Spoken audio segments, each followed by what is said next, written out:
Welcome to the Her First podcast, a platform to help online business owners, coaches, and creators gain the confidence needed to build a successful business while creating a sustainable lifestyle balance. We are here to help you prioritize yourself in business and life. I'm Joanna Newton.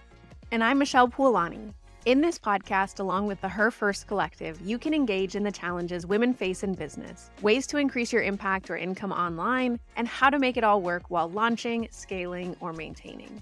Spoiler, it's not about perfectionism, hustling, or a copy-paste methodology. Let's dive in.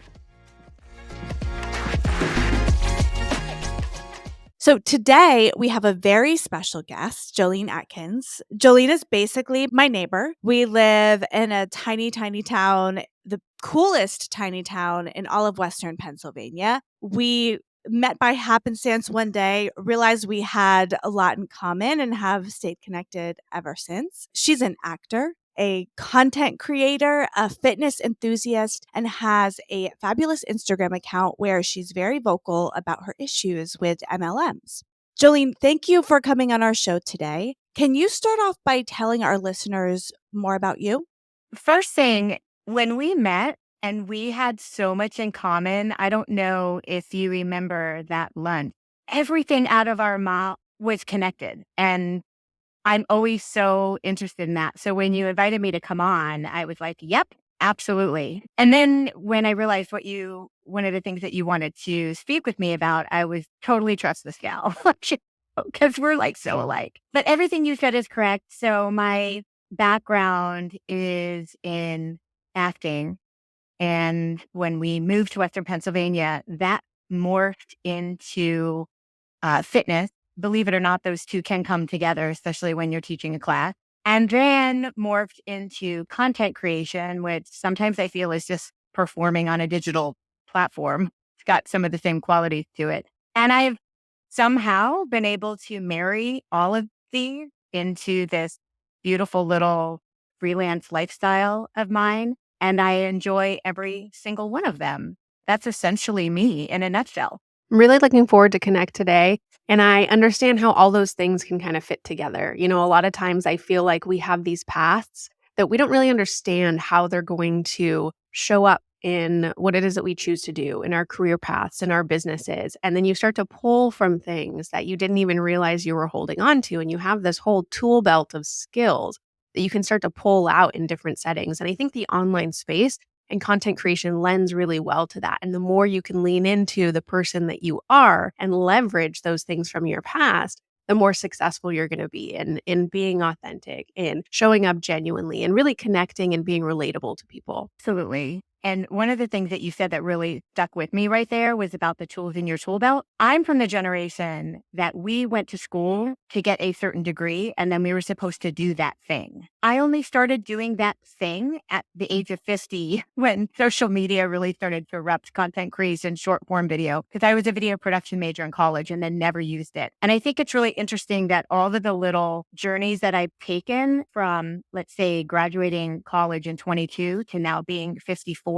I can go back and see how the threads connect. That's something that I'm trying to make sure that my own kids understand. What you're doing right now isn't necessarily all there is. You're going to learn and you're going to take pieces, and it's going to continue to move with you as your interests change, as your seasons change. And it's all these little tools in the tool belt. One kind of common thread I think we've had with a lot of our guests is everyone's kind of multi-passionate and multifaceted. We don't tend to want to be one thing. And I think a lot of creative people, a lot of entrepreneurs like fit that thread and see that thread in their lives. And in today's episode, we're going to focus a little bit on one of those threads, which is your experience in the MLM world. And if you're on the internet, online, this can be a bit of one of those like hot topics. You have people on one side joining these organizations is life-changing, helps them make money, has changed the way they view income and the way they view work. And then on the other hand, there are people kind of on the opposite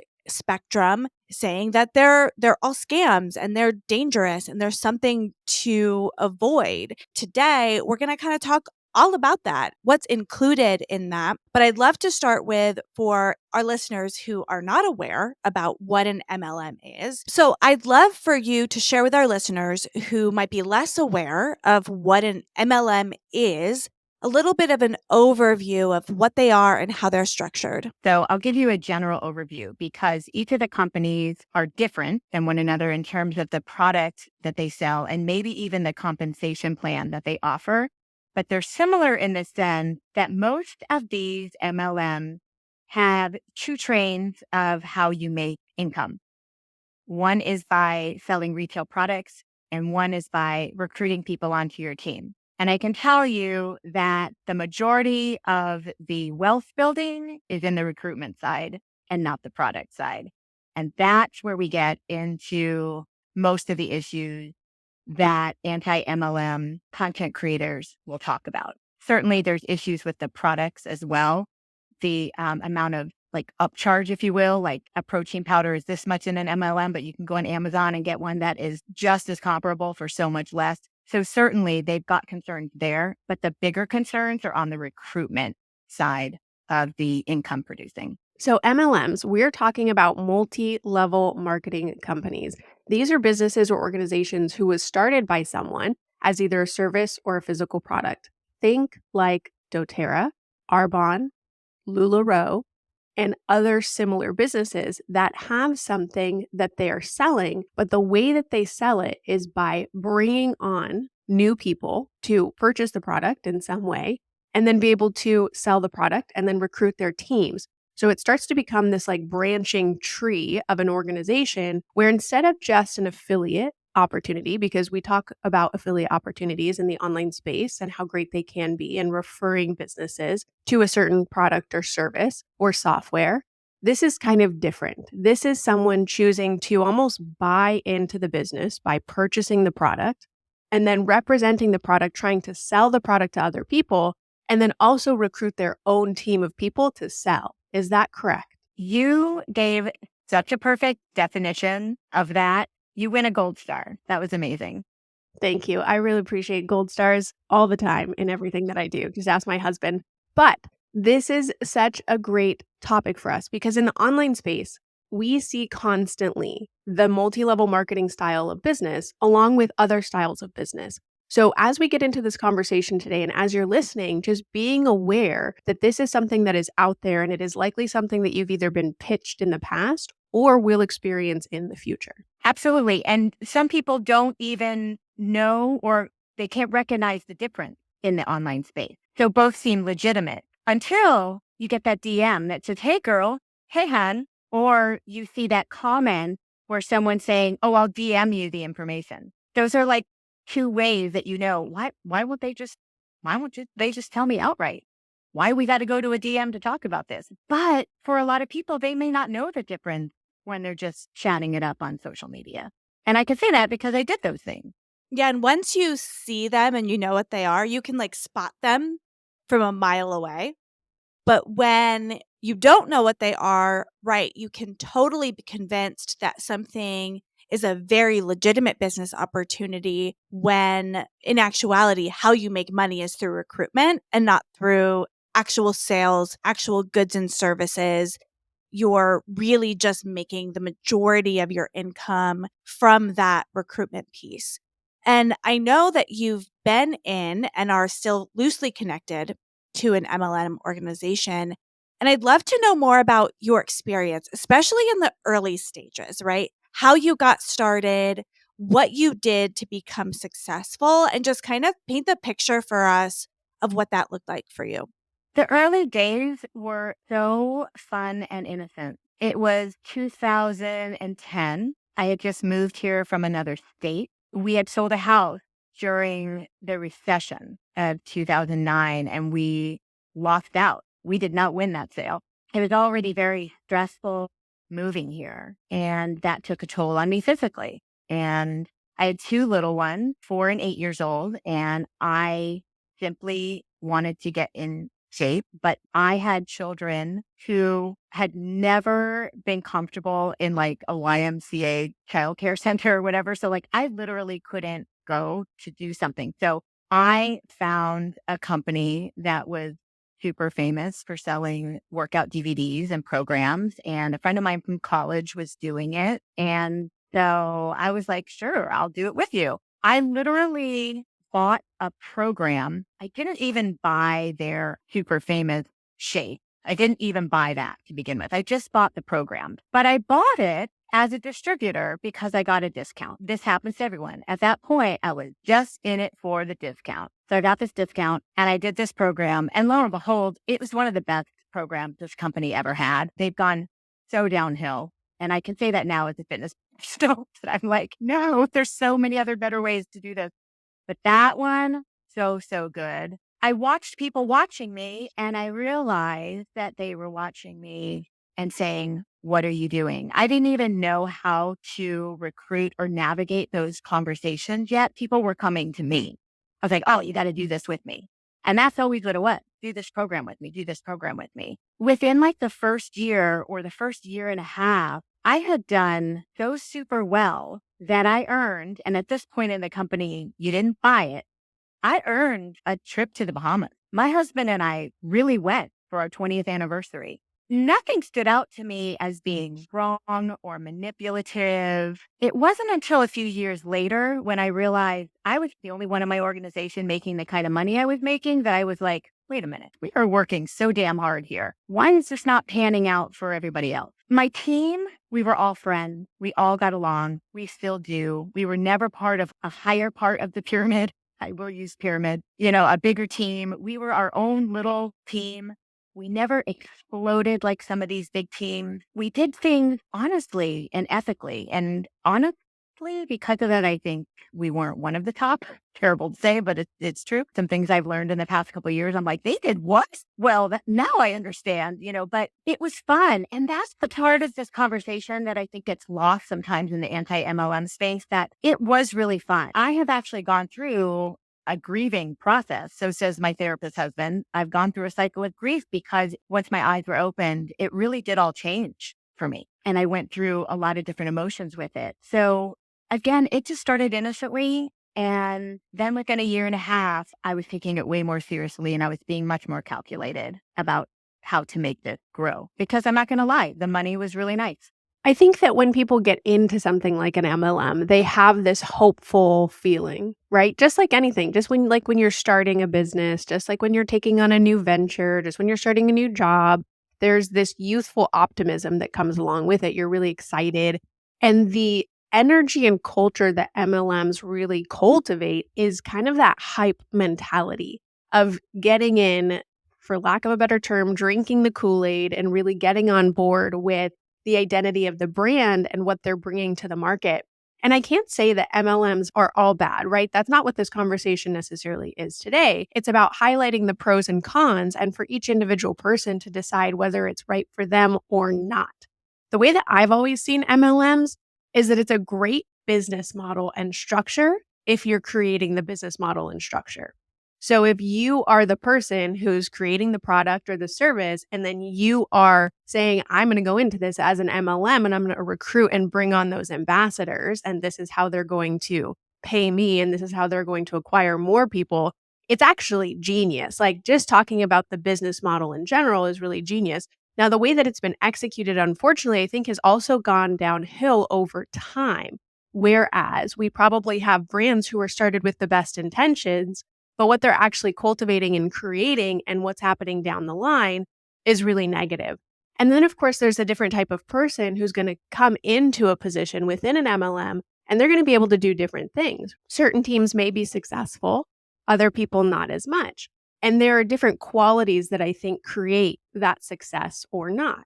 Just like, again, in a sales or marketing position, some people don't fit into that sales energy. And really, essentially, you have to have some sort of sales energy in that MLM space. I think that what you experience is probably not unlike a lot of other folks where they were really excited, they were doing well, maybe they were making some money, but it feels like the long-term structure and strategy isn't necessarily set up for the individual to succeed within the company. Yeah, and the beginning stages of like creating community, showcasing what you're doing, inviting people along in your journey, all of those things, I'm sure, Jolene, are things you use in your content creation role. Like that's all about building an online brand. Those are all skills related to building an online brand.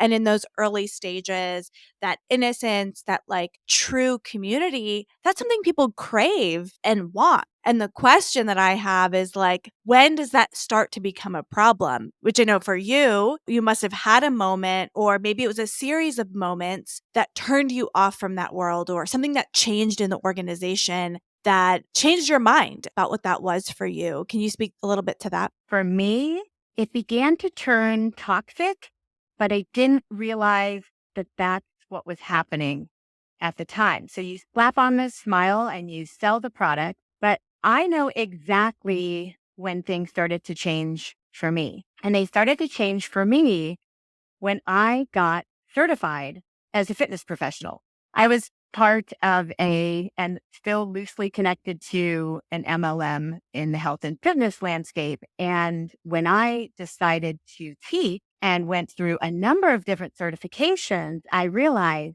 how was I guiding people through their fitness journey when I had no qualifications to do so? And that happens a lot because the conversations between distributors and their customers are not regulated in any sort of way. So you can have people in the company saying, oh, well, I think you must have a gut health problem. You're not even seeing them clinically. Or you have folks who maybe will be creating some videos online and showing them working out, and their form is abysmal. Because there's no formal training in any of that at all. The only training that we would ever receive at conferences was on how to recruit. That's it. Not even, I mean, we got a little bit of like product knowledge, but mainly it was how to build your teams. I remember specifically being at an event and a new trainer had just been hired by the company. And what struck me that day was that when they brought her on stage to talk to this group of people, she was in a sports bra and booty shorts for the interview. And I remember thinking, we're at a leadership event to learn about this new program. We weren't working out at the time. We all had notebooks. We're all sitting there. You know, the CEO is on stage. And I've never really been that person, but I was like, why are you not dressed? Why? And not to shame the body or the woman, but it's just the environment that we were in. I'm like, we are about to do some product knowledge work. Why are you being marketed like that? So that was the first thing. And of course, I like bury it. Then I continued to get some certification. Not only in just different varieties of fitness, but like overall fitness and nutrition certification. So not just the style. And I was also mentored by some people locally who were so good at what they do. And I began to learn a little bit more about diet culture and shaming and all of these things that are not talked about in this climate, because if you talked about them, your business would not grow. And I began, as I'm going down this path and I'm learning all these new things, I'm watching the company switch to this trainer being the face. I'm watching that first trainer who I loved and some other trainers from when I first came on leave. But I began to see a shift in a focus toward this one face, this one way to approach nutrition, the fitness format being compromised and being so less than what I came on with in 2010. And that's when the toxicity started to grow. And at that point, I was in leadership and I would speak up about it in our leadership group. And I would consistently be told, you have a scarcity mindset. I'm like, I'm asking questions, but my mindset was an issue. That was a very long-winded way of saying I began to see things, I pushed them down, and then I watched the pattern persist. And even though I tried to speak about it, I couldn't get anywhere. So many things that you touched on. Now, I come from the health and wellness space, and I was never a part of an MLM in the fitness world. However, I watched them closely while I was in that space because they can be so incredibly harmful. And people do not realize this, is that the people getting behind the products and programs have oftentimes, no knowledge, no experience, no certification, no education on what it is that they're talking about. They may be a skilled salesperson, they may be a skilled marketer, and they may really honestly believe in the product themselves. But if they are not qualified to deliver on what it is that they're telling you that they're trying to deliver on, specifically in the health and wellness space, please beware. Because as a certified NASM personal trainer, a certified functional coach and specialist, bar trainer, yoga teacher, like I have done a lot of work in that certification space and have spent a lot of hours in a fitness facility, working one-to-one, working in a group format. And when I would see any fitness-based MLM type of opportunity and the trainers who, seeing the distributors was always just in my head like, gosh, really? Like, are you seriously? That's how you're showing up and that's how you're doing this? And you're really putting people at harm. Like, you're putting people in harm's way to present information and try to teach, coach, train, do something that you're not qualified to do, especially when we get into, if you think about like essential oils or nutrition, shakes, supplements, all of those things. If you're not a functional medicine practitioner, a naturopathic doctor, or someone who is qualified at a similar level, you should not be telling anyone what they should supplement. And I feel very strongly about this coming from my background and where I do in the health and wellness space.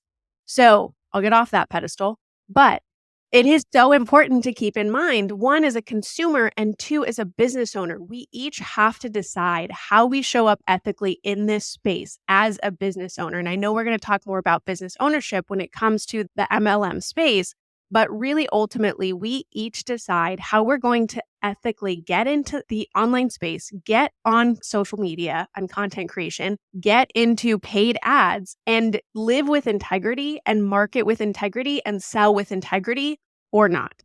And it's something that I have thought about over and over and over again, because when I was in the health and wellness space, it was such a common practice to just talk about weight loss, and everybody wants to lose weight. And that's just how you're going to have to sell your products and programs. And I just couldn't get on board with that. And I think that we are now in an evolved place, right? Like, we talk a lot more about body acceptance and diet culture and body shaming and all of the things that you mentioned, which has shifted, thankfully, in our industry, but it's still such a hot topic that really needs to be evolved and changed and be talked about on a larger narrative. So it's one of the reasons that I actually got out of that industry and don't feel like I fit into the health and wellness space anymore, is because I just couldn't agree with what was happening there in the practices.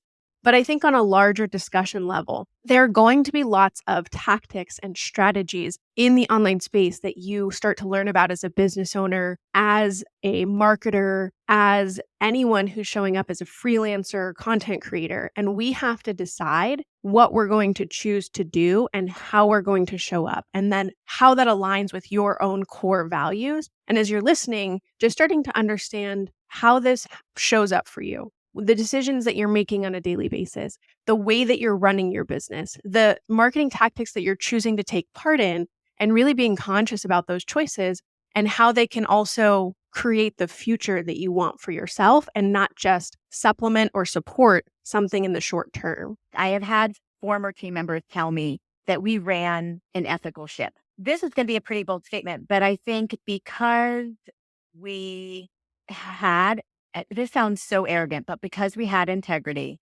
once we learned, the Maya Angelou quote, do the best you can with what you know. And then when you know better, you can do better. Okay. So with what we had, with what we knew, we did our very best. And then when we learned something new and something better, we did better, and being able to recognize, like, to read something and be like, wait a minute.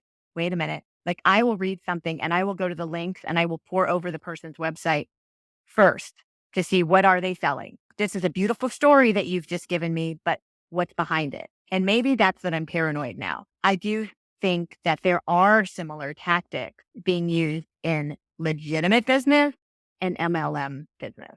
And it is hard to differentiate when those practices are maybe not in your best interest. It's really hard to read between those lines. I want to be ethical. I want to be honest. I want to be authentic. And I think I've gotten my page to that point. And we speak to business owners here a lot on this podcast. And I want to actually speak to our consumer brains for a second. And I have a little story that's an aside, but does have a point, so bear with me. I started my career in selling educational products to help people with tests like the SAT, ACT, MCAT, LSAT, all of those exams you need to get higher education. And through that process, I learned a lot, more than anyone needs to know about the SAT. Actually, I will need to know because my daughter will likely take the SAT one day, more than the average adult needs to know about the SAT. As I learned about the SAT is something that comes up a lot on sitcoms. On sitcoms, a funny story about a kid having to take an SAT and it being a disaster is like a common trope that happens in sitcoms. And as I watched them, I saw how wrong every sitcom got the SAT, down to the date and time, what's included, what the acronym stands for, which is nothing, by the way. SAT doesn't actually stand for something. It did at different points, but College Board actually got sued for the name because the name didn't actually match what it tested. But see, again, this is like silly information nobody actually needs to know. So as I'd be watching these people on TV shows mention the SAT, set up the scope, explain what they had to study for the test, it was all wrong. The average viewer would have no idea. Average viewer would think, oh, they do ask science questions on the SAT, or it is offered on a Thursday morning. And so as consumers, we have to be smart and do our research. Just because someone's standing up saying, I'm an expert, does not mean they are an expert. And we have to learn and think and research to get it right. And, being in this space where I help coaches and creators and experts launch their businesses, it's something I'm acutely aware of, that we have to be able to back up our knowledge, but we also have to do our research when getting involved, right? If you get recommended a supplement, even if you're getting recommended a supplement from a doctor or nutrition expert who has the training, you should still go do your research, do some thinking on your own to make sure that's all above board. And if you're an MLM doing the work and doing it ethically, that's fantastic, but not every person in that organization is going to act that way. I can say this now because I'm culpable. I was a part of all of it. So I have no problem sharing what I now see through the glasses that I'm now wearing, right? I've changed glasses. I have no problem going back and saying, okay, but I was a part of all that. So yeah, I'm gonna speak out about it now. But the other thing is people don't know how to research. I don't know how to properly research. That's a hard thing when people say, do your research, but they don't actually know how to find valid and credible information. And that's running rampant on social media these days. Do your research, as if we all know how to read those papers, which we don't. One of the things that I want to come back to is the baseline goal of an MLM is often posed as a business opportunity.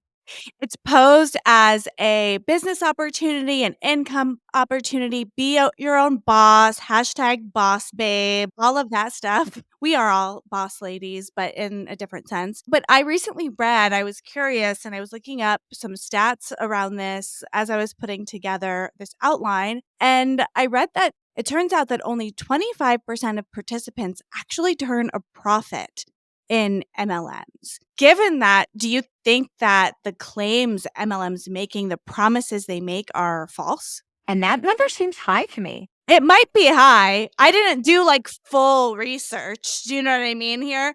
But looking around, I saw that statistic in a couple of different places that it's 25% of participants turn because a profit. that profit, that could be $50.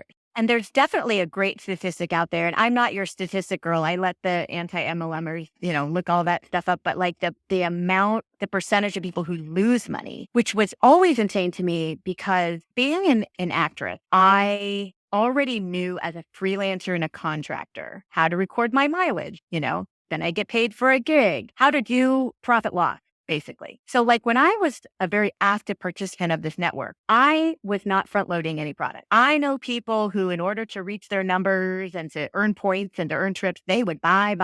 I was like, nope, I have one of each product in my house. I do not have 6, but those things aren't taught because that would not benefit the overall company if that was taught. I can see people losing an awful lot of money because they don't understand profit loss because it's not taught to them. I believe you asked me if the claim was false, and I would say the claim is exaggerated. There are promises made, and those promises are work from home, retire your husband, be home with your children. Your hours are all yours. No one is your boss. I worked so many hours when I was building my business. I was on calls at 9 o'clock at night. I was up in the morning doing my workouts. And then during the day, I'm sending out messages to people, right? And I'm involved in conversations and I'm doing team training calls and one-on-one calls. And if the company would come to town because I was on leadership, I did get wined and dined a lot. I had some great meals, I will say that. But the amount of hours that I worked for the amount of money that I made, if I were to break it down, I would probably cry. And I made some good money. I made modest money for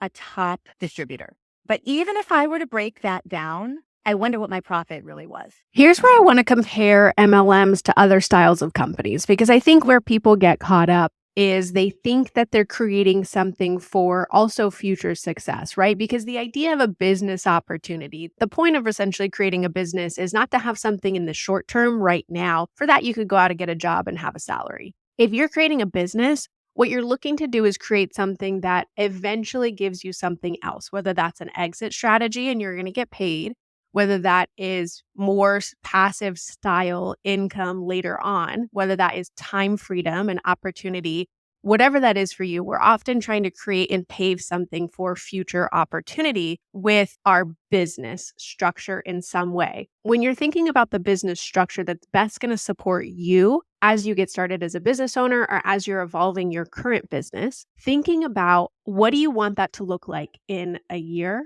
5 years, 10 years from now? Do I want to have a brand and presence that is going to be able to morph into a membership, a group program, one-to-one, affiliate partnerships? What does that look like for me and how am I going to leverage that? Am I going into the physical product space and I'm going to continue with this physical product and I'm going to increase the type of things that we're offering and I'm going to grow my e-commerce platform or I'm going to distribute in this way?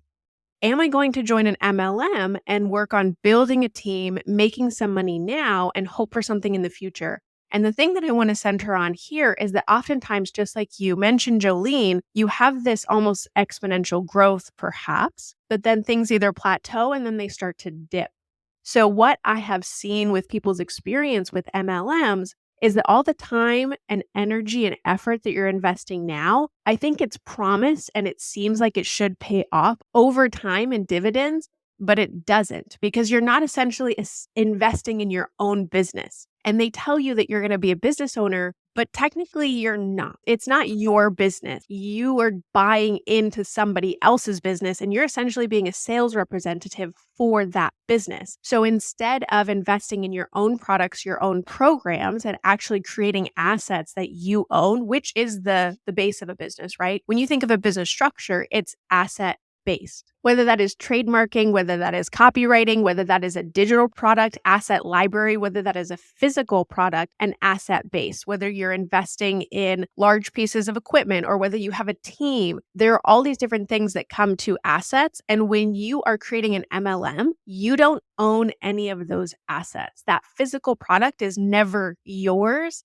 And even the team is not technically yours either. And if that team decides to go away, they want to stop, they want to get out of it, or they're not even performing very well, then you're not going to have continued success. You're not going to have continued income. You're not going to have a continued business. So you've got to think about if I'm going to invest the time, the energy, the resources, if I'm going to get myself into this selling position and marketing position, I probably want to do that and invest in something that's going to pay off in the long run. So again, thinking about that business structure and what is going to work for you. And interestingly enough, in several MLMs, you have a compliance department. So let's say you were to dream up some sort of like digital planner. You probably have to get clearance from your compliance department of this MLM before you could actually put that out there, because technically you could be marketing to other distributors. So I do know, like in our company, there was a rule that you could not, once you reached a certain level, you couldn't be a part of another MLM. It used to be you couldn't be a part of an MLM that was similar. Then it became you can't be a part of another MLM at all. So it's kneecapping you right there. And then there were many coaches, and this is kind of before affiliate codes. Affiliate codes hasn't seemed to be an issue because, interestingly, with my company, most of the top trainers all have affiliates for so many things. I'm like, they are selling so many things, and they are like the top trainers of the company, which is so interesting. There are many top distributors who have created other products that they are selling on other platforms. But I also know that you have to speak to compliance about that before you can do that. So there's a really interesting documentary, I think it's on Amazon Prime, about LuLaRoe. It's so good. And for our listeners, if you want a really visual picture of the world of MLMs, that is a great thing to go watch. One thing that I really kind of noted as I was watching it is LuLaRoe was actually pretty expensive to get in. A lot of MLMs, the initial buy-in's pretty cheap. It's like it could be like a $200 starter kit just to get started is super cheap. I think there was one, I don't even know if it exists anymore, Jamberry Nails. There were these like nail decals. Their opening coach kit was like $200. There's different price points. But the LuLaRoe like opening price point was something like $5K. You had to buy, yes, Michelle, you had to buy a really big stock. And all I could think about was if you have $5K, go start yourself your own business. If you had taken that $5,000, say you loved clothes, bought some clothes from a wholesale shop, started a Facebook group where you sell clothes, you could use similar tactics and do it for yourself. That wouldn't prevent you from having other businesses, having that freedom. You could have multiple income streams. You could sell clothes and candles and open up a boutique and have a blast. You could take that 5K and turn it into a legitimate business that's yours at the end of the day. I do understand how the MLM structure is really compelling, though, because the idea of starting your own business is really daunting, right? What am I going to sell? Who am I going to work with? How do I market this? What channels am I going to be on? I totally get that it can feel incredibly challenging and that the idea of starting your own business from scratch can be really daunting and scary and overwhelming. And so the idea of buying into an MLM or something that's already created, they already have marketing materials, they have a product, they have a proven methodology, they have a system in place, and there's support and structure to support me in marketing and selling and building and growing my team. All that to be said, even though it seems really enticing, it doesn't mean it's going to pay off in the same way. And again, it could be a short-term opportunity. It could be something that gives you something in the meantime. And maybe it is a fun way for you to connect with friends and family. And if you're okay and comfortable with that and you enjoy the product, maybe that is okay for you. But the investment of whatever that is, that 5K or whatever you're looking to put into that business, the time, the energy, and everything else will be much more suited to your own business structure if you do it strategically. And if you are thoughtful and intentional about how you approach it, I know that the overwhelm is there, and really talking yourself through this or finding the right support, right? Getting the agency, getting the coach, and figuring out a model and a system that's going to work for you to make it less intimidating and make it less overwhelming, because that reward and that payout is going to be much more exponentially effective in your own setup versus buying into someone else's. Because it is that easy start and the marketing is done for you and the products are already made and they already have an online presence and all of that, that's actually used against you later when your team is not growing. It becomes you're not working hard enough.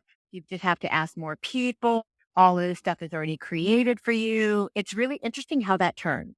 And suddenly, because maybe you are not getting the customers or earning the points, we would earn points, or recruiting the team, it all came back to I'm not putting forth enough effort, even though everything is laid out for me on a platter.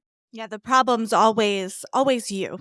Never the product, never the organization, it's always you. One of the important pieces of the training in my network was personal development. So you were always learning stuff about yourself you needed to change, always learning where you needed to improve, always learning where you needed to grow. So you're always starting from a place where there was more for you to learn, more for you to grow, more for you to get better, like constantly. And that's actually used in cult tactics. We were constantly reading personal development books, always learning something new about myself. After a while, you're like, wow, what else can I do? Yeah, there are definitely a lot of like, you could probably watch some cult documentaries and the LuLaRoe documentary and see some very similar threads between those two things. And I don't remember the exact day or time, but a few years ago, I made a decision to stop supporting any MLM. Even if the products are good. Actually, I remember the last thing I bought was a Pampered Chef popcorn maker. And I was like, why did and of course as soon as I bought it, I got approached to be a consult. I was like, why did I do this? I'm never doing it again. That was the moment. I still like that popcorn maker, but even if the products are good, I've just decided to not support that. And the reason being is, at least in my experience, I find that many of these organizations are particularly predatory towards women. And you even mentioned a lot of your promises, Joline, were promises directed at women. Retire your husband, spend time at home, be with your children. And women are getting these promises of being a business owner, being able to work from home with just a couple of hours on your phone from your couch. And they're almost targeting women with these opportunities to say they'll have freedom, they'll have more money, they'll have more control, all of these things, not delivering on those promises. And it feels very predatory towards that particular group. And I'd love to know, in your experience, if you find that there's almost encouragement or training, or are they really specifically targeting these more vulnerable populations? Yeah, stay-at-home moms especially. What's interesting to me is that the same narrative that I used to write on social media, I would create this post that really tugged at the heartstrings. I can't remember, see something, feel or something. You really want to get them to feel something. They were all targeted toward stay-at-home moms or women specifically. What I would write 13 years ago, I am watching distributors use this same narrative today. It's like regurgitated. I'm like, wow, you're really going back to the beginning here. And it always seemed to be targeting the people who work full time, the 9 to 5, which I think they forget in the 9 to 5 that often you get insurance and a 401k. Like, I find that fascinating. Even my daughter, who has a new full-time job, which is an okay job, even she has a matching 401k. I'm like, I think they forget that part. It's the tugging on the you're home alone with your children. You can contribute to your household while getting in shape at the same time. And you can create this community and this network of people. I mean, think about moms who are home with their littles and them wanting to like be with people. So yes, I do think it very much targeted towards stay-at-home moms and women in general. And I did it too. And at the beginning, I can honestly say I wasn't doing it. I was literally sharing my story. But you quickly learn from watching other distributors who are doing very well how to craft those stories. You've got your little hook. You've got your story that really tugs on the heartstrings. You've got your little call to action. And that's how you begin to build interest in what you're doing. And like, as I mentioned, when we first began, it was all very innocent until you realize you missed that one goal that you really wanted and you're so devastated. And then you realize, oh, okay, so maybe it's not really for helping these people. Maybe it really is all for me. Paralleling this to marketing in general, I'm seeing a lot of content creation around pain point marketing. Joanna, I'm not sure if you're seeing this too, or Joline. So there are ways in which you market, right? Historically and currently, it's a lot of the same tactics, right? Like when we think about overarching ideas and concepts and principles and foundation, a lot of it's very similar and it's going to stay similar over time. So pain point marketing is this idea of digging into people's problems, where they are, the struggles that they're dealing with, what it is that they're feeling about themselves that may be in that negative light. And I'm seeing some narratives around, yes, really do pain point marketing, lean into it. No, pain point marketing is gross or icky. And I think, again, we have to decide which tactics, which principles we choose in our business. You know, there are certain sales psychology tactics that are going to be consistent in whatever industry you're in whatever business you're in. And you have to decide again how you're going to choose, how you're going to show up, and whether it works for you or not, whether it fits with your values or not, whether it fits with your brand and your voice or not. And just deciding what that looks like and how it shows up, especially in content creation and how you are completely front facing. And sometimes you're going to do things that are outside of your scope of comfortability. And sometimes you're going to do things that maybe you look back on and say, oh, I can't believe I approached it that way. But I want to encourage you to keep trying. You have to kind of keep giving things a chance or giving things a try. And I think sometimes we get so stuck in listening to how people are projecting or saying or guiding or teaching us to do. Don't do pain point marketing. Do pain point marketing.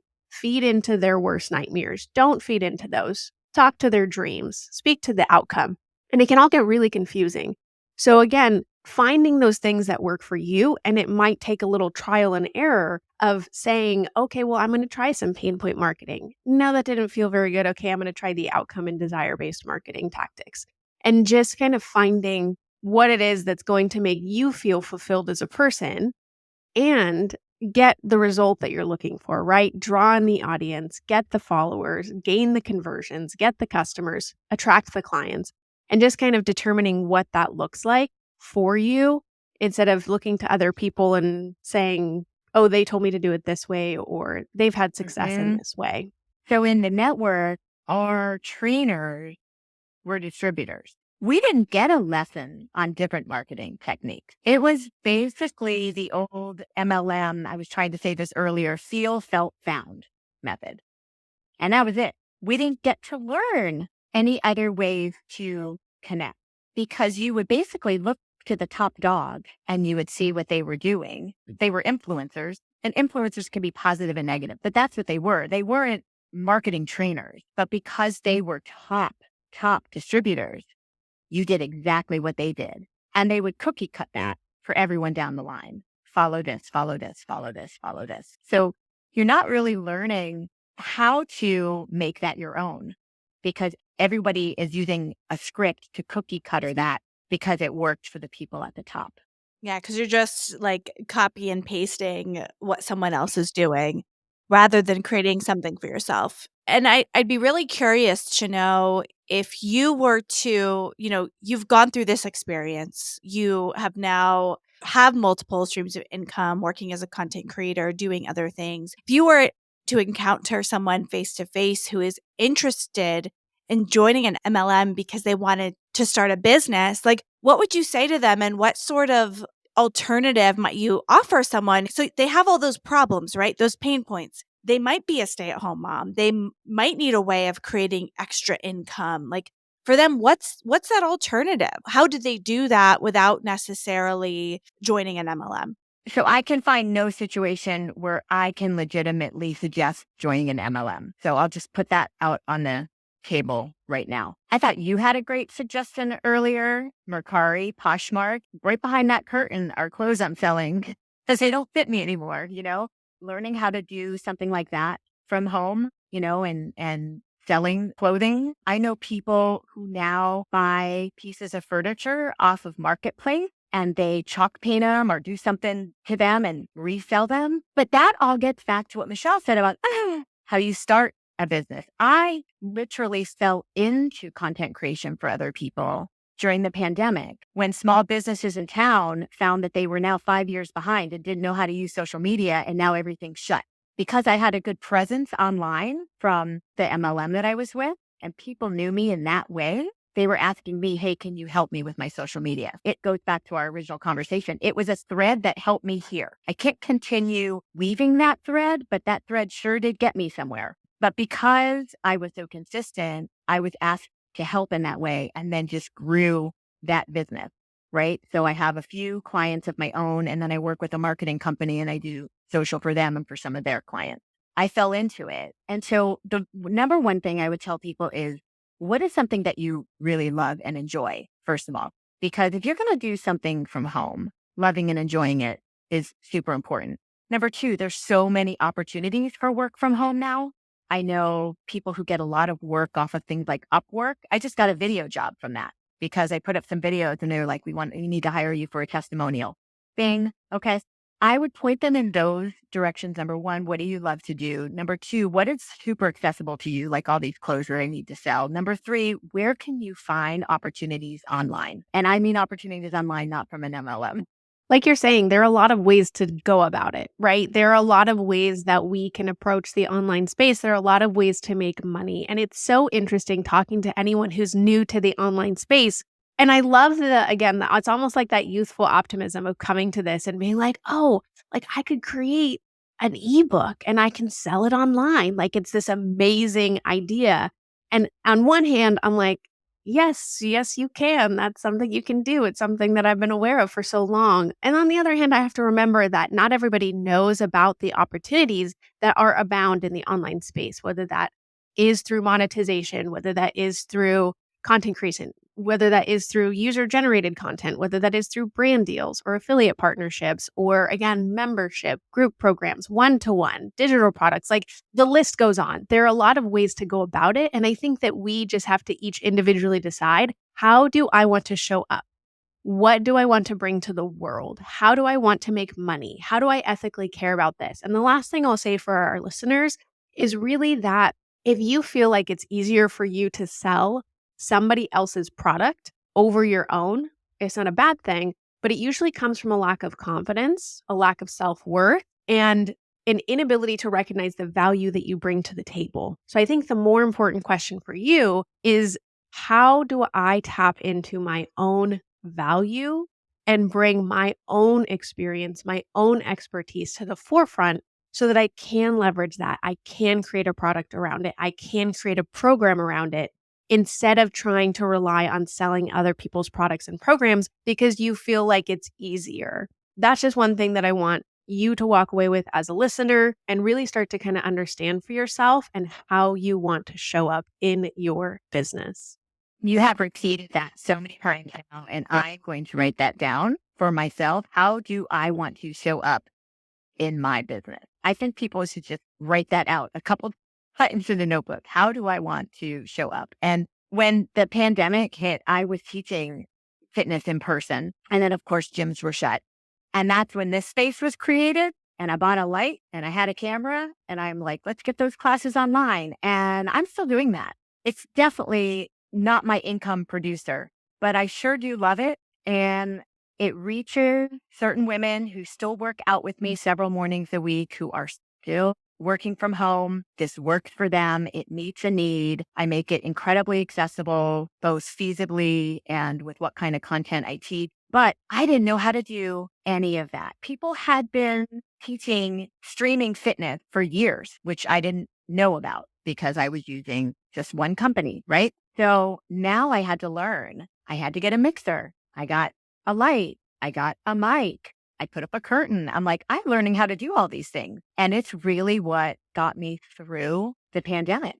And it wasn't always great. Sometimes the audio was terrible. I would mess up while teaching. I mean, there were so many things about it that were not polished, and yet it was popular. I think people like the authenticity of it, that it wasn't completely polished all the time and we could interact, when we were all shuttered in our homes. And it worked for a time.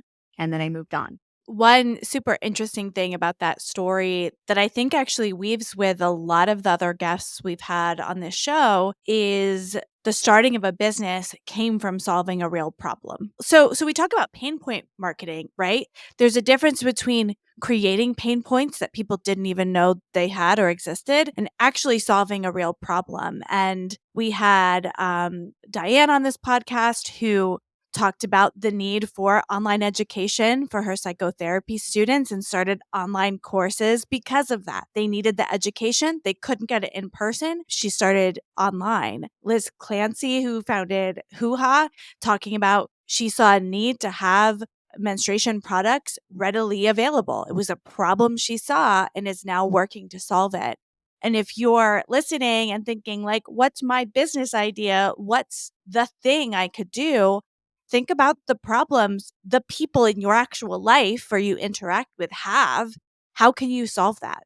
for them? And what can you do there to solve their problems? Because likely if your neighbor's having a problem or someone you talk to every day is having a problem, more people are having that same problem. And I've said this before, and I'm sure I'll say it 100 more times, but I think the best business ideas come from those true problems that need a solution. As we wrap up, because we're coming close to the end of our time, I'd love to know, Joline, do you have any final thoughts that you want to share with our listeners?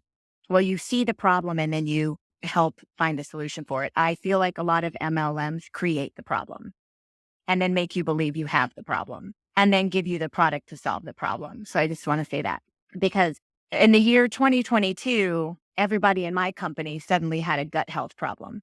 I predict that in 2024, many of those distributors will now have hormone problems. The second thing I want to say is that I've started a lot of things and not started them completely mapped out, polished, perfect, or ready to roll. I can say that about my social media content creation. I went to college in the 80s, so I learned how to edit on a manual editor, not digital. I had to relearn how to digitally edit. So I look back at some of my first reels for clients and thank God they didn't know what they were doing because those reels were bad. But, the clients that come to me don't have any idea how to show up on social media at all. You don't have to have the business plan all shiny and bells and whistles and perfectly crafted before you kind of leap in. I did that with social media. I did that with teaching fitness down here in my space. And I'm doing that right now as an artistic director for a cultural life and art center in town. I've never done that before. I'm tripping all over myself and then learning from it and fixing what needs to be fixed, adapting, readjusting. Wait, that doesn't work. We have to do it this way. So it's like you have to have that willingness to mess up. You really have to have a willingness to mess up. And then you have to have a willingness to learn from the mess up, admit there was a mess up, and fix the mess up. Remember, when you know better, you can do better. So like if you have that type of work ethic, then you could be creating new streams of income for yourself all the time. Your goal is that you want to do it well. You want to bring your best, but you're probably not going to bring your best on day one. You're going to have to learn a few things in order for you to find your best. And I do feel like I've had quite a few opportunities to do that. In the scope of our bigger discussion today, bringing my best meant leaving the MLM behind. Well, thank you so much for sharing that. I loved hearing your story. And I think the thing I'm going to take away from this conversation, and I think our listeners can also take away from this conversation, is that your business, who you are, what you do is ever evolving. And I think sometimes there's this idea that, maybe you are listening to this and you're in an MLM and it's, not right for you and you want to move on, you can, right? You can do that and depart and figure out the thing that's going to work from you. Or maybe you've wanted to start a business your whole life and it feels too late. It's not. You can learn a new skill. You can move forward with something. You just have to start, and maybe it will be bad at first, right? But you can grow and change and move on into that point. I'd love to know, Joline, can you let our listeners know where they can follow you and keep track of what you're doing? I know I follow Joline. I love her account. So you should too. So I'm on Instagram at Joline, and it's JOLINE_Atkins, ATKINS, like the old Atkins diet. And then you can follow the Cultural Life and Art Center that I'm the artistic director for, and that is Baby Bello, BELLOBF. It's called the Baby Bello. And you can find me over there as well. And then my website is just my name, JolineAtkins.com. Joline, thank you so much for joining us today. It was such a pleasure talking to you and getting to hear about your experience. For me, finding that the biggest takeaway is really discernment, right? Deciding what's right for you as a consumer and as a business owner. Because business ownership is obviously a good portion of our lives, but we also live a full life with relationships and choices and, especially following the holidays and purchasing, and we're spending a lot of money in all these different places, is really deciding for ourselves, what do we want? What do we need? How does that fit into the bigger picture? What suits our lifestyle? And how is this really going to serve me in the long run? And you can do that for yourself personally and professionally. and knowing that it will change and it will evolve, but you can align with what is right for you and not just fit into what someone's telling me I need or what someone tells me that I want or what someone is telling me is the right way. Is that finding that path and that narrative for you? Thanks for tuning in. Find the link in the show notes to join us in the Her First Collective, a free Facebook group to discuss the podcast, ask questions of our guest experts, and network with a group of female entrepreneurs who value collaboration over competition. Please subscribe, share, leave a review, and be sure to catch our next episode.